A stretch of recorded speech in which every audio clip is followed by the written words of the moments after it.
গরমে কি অবস্থা, তিনজন তিন জায়গায় শুয়ে রয়েছে।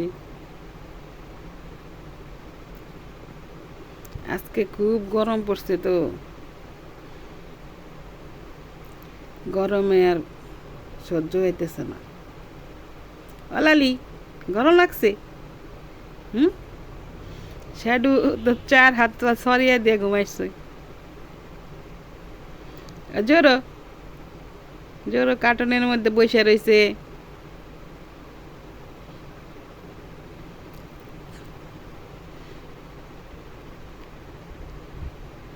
কি অবস্থা, শুয়ার সাইজ, তিনজন তিন জায়গায়।